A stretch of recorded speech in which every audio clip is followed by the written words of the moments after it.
Yeah, I definitely think psychedelics have utility. One thing I do see that freaks me out, though, is people permanently changing their brain chemistry with like heavy ayahuasca exposure or whatever. Oh, yeah.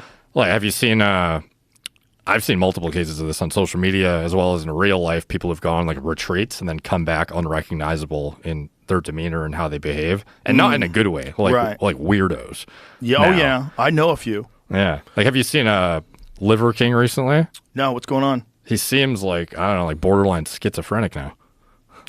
Okay, but is that also? I think he was mentally ill, right? Maybe. Yeah. I would have. Listen, let me just classify my definition of mentally illness as someone who lies. I think it's a mental illness. Okay. Yeah. I think lying when it's really obvious. Yeah. Like, if I try to tell people I'm 6'3", that's an obvious lie. If I say that over and over again until somebody comes up with a ruler, that's crazy. You have to be a crazy person. That's a mental illness. If you lie and say you're black and you're actually white and you like work for the NAACP, like the Rachel Dolezal lady, kind of mentally ill, right? Yeah. So that's a mental. There's something wrong. You're not thinking clear, and you're doing a thing that we generally, like, universally say is a bad thing, which is lying, right? So if you're doing that, you're lying about taking steroids when it's super obvious you're on steroids. You're 46 years old. You look like a fucking superhero. And you're right. You're just super jacked. Yeah. And then gets caught. Yeah. Okay, so now he has to come out and say that he's. Now imagine you've never been famous. And then all of a sudden you are really, really famous really quickly over the course of a few years. Like social media, all over TikTok, your profile is elevated to the point where you could say to the regular person in the street, you know who Liver King is. Like, oh yeah, that roided up guy. Everybody knows who he is. Then the hate, because your labs come out and it finds out he's on a shitload of things. This guy's juiced to the tits. Obviously, for a guy like you or a guy like me, we look at a guy like that like, you've got to be on the juice. You don't even look remotely normal. See, everyone says that though too, but a lot of people believe them.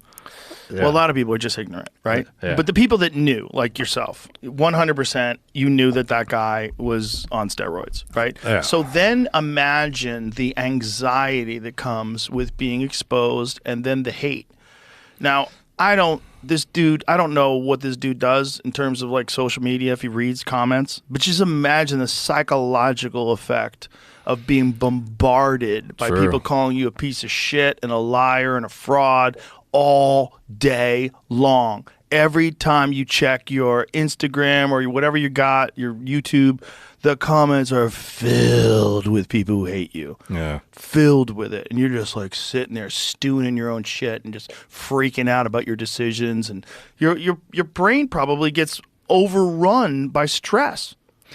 Yeah, for sure. It's I don't even know for him specifically either if he did psychedelics or not. I'm pretty sure he's talked about it openly, but it was just like some of the videos were really odd, and it kind of reflected behavior I've seen of people who had like experiences gone awry, but certainly not representative of what happens if it's done properly. Well, I think it depends on if it's done properly to who. Yeah, like your baseline state and like what you're, I think there's people, like this is the argument that Alex Berenson had when he wrote that book. He used to write for the New York Times. He wrote a book called Tell Your Children. And his argument is that marijuana is not safe for everybody, right? It's safe for a lot of people. I know a lot of people use marijuana all the time. They don't have any problems. But I do know multiple people that have gone schizophrenic from marijuana. Now, is it they were going schizophrenic anyway, and then these high-dose marijuana experiences were the tipping point? We don't really know, but we do know there's a correlation. And I've seen it. I've seen it with multiple people where they were really normal, and then all of a sudden they start talking to you about like someone's talking to them in their head, and there's a chip, and Elon Musk is going to have them be the king of Mars, and like people lose their shit, man. And they go into this world of paranoid fantasy and delusion, and it's horrible to see, especially to someone that you care about. It's really fucking weird. Kills your REM sleep too. Marijuana does. Yeah, well, if you're using it like to sleep, it can reduce sleep latency, but significantly harms REM sleep. So you might not be getting quality sleep every night, which exacerbates the effect. It definitely fucks with your dreams.